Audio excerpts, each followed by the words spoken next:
In questo video voglio dimostrarti come è possibile utilizzare una macchina fotografica del 2012 come quella che sto utilizzando io per fare dei video su YouTube. Ok, ti racconto una storia. Qualche giorno fa ho comprato questa macchina fotografica, una Canon Ixus 125 HS online. L'ho trovata usata ovviamente perché è una macchina del 2012 e l'ho pagata 30-40 euro più o meno. Perfetta, funziona alla grande.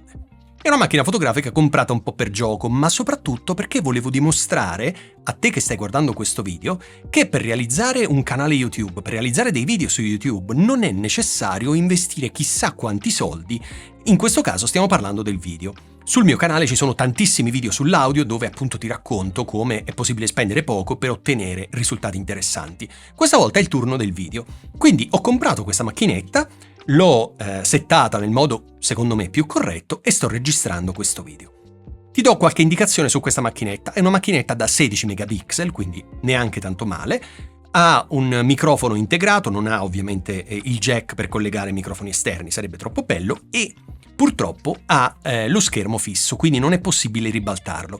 Anzi, se resti fino alla fine c'è un piccolo grande trucco che voglio condividere con te per fare in modo che tu possa utilizzare una macchina fotografica anche senza schermo ribaltabile, retrattile, flippabile o come lo vuoi chiamare, ed essere sempre perfettamente inquadrato. È un trucchetto, costa abbastanza poco e se resti fino alla fine del video lo vedi anche tu. Quindi torniamo a noi. Dicevo, questa macchina fotografica ha una risoluzione di 1080, quindi neanche malissimo, soprattutto se consideriamo che è uscita nel 2012.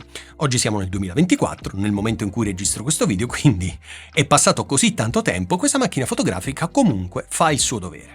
In questo momento è alimentata a batterie, quindi mi sono assicurato di caricare la batteria al massimo prima di fare questo video, ma non credo che ci siano problemi. Certo, non ha le dummy battery perché all'epoca non c'erano, insomma, tutta una serie di cose che ovviamente fanno lievitare tantissimo il prezzo di una macchina fotografica, ma se hai un budget molto piccolino e vuoi comunque iniziare a fare video su YouTube, hai la soluzione. Non devi per forza prendere questa qui, ma qualsiasi macchina fotografica che registra 1080 e ha almeno, in questo caso sono 16 megapixel, potevano anche essere 12, non cambiava niente, ecco, spendendo 30, 40, 50 euro al massimo, hai una fotocamera che ti permette di iniziare a fare video su YouTube. Questo video, da un punto di vista video, è uguale agli altri miei video? Assolutamente no. Si vede la differenza, no? Si vede proprio nella grana, nel colore, in tutto. Ma la mia macchina fotografica o il mio obiettivo costano, all'epoca quando le comprai, forse intorno ai 2000 euro. Ok, adesso molto meno. Questa qui invece l'ho pagata 30-40 euro, quindi c'è una bella differenza. Ok? Ecco, in questo video breve volevo semplicemente farti capire come non c'è bisogno di dire se avessi soldi potrei fare un canale YouTube, se fossi ricco, se avessi la macchina fotografica, eccetera eccetera. No, perché lo puoi fare anche con questa macchina fotografica qui. Lo potresti fare anche col telefono in realtà. Nessuno te lo vieta. Sinceramente il telefono, siccome la batteria si scarica subito, arrivano le telefonate, messaggi, eccetera, preferisco utilizzarlo solo per il ruolo per cui è stato inventato anni fa, ovvero quello di telefono. E per tutto il resto preferisco le fotocamere di qualsiasi tipo. Quindi, se dovessi iniziare adesso io e avessi un budget molto basso, prenderei una fotocamera tipo questa e inizierei ovviamente a fare video.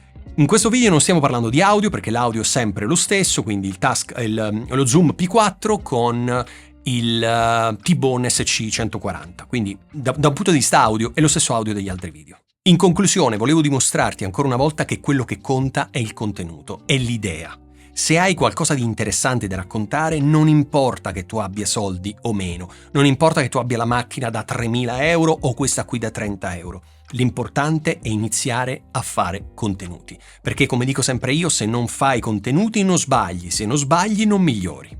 Quindi star lì a casa a dire aspetto il momento giusto, metto gli spicciolini da parte fino a quando non arrivo a 1.000 euro, nel frattempo perdi mesi, anni.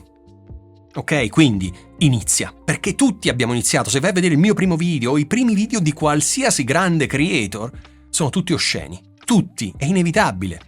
Perché bisognava imparare, bisognava commettere errori e bisognava imparare.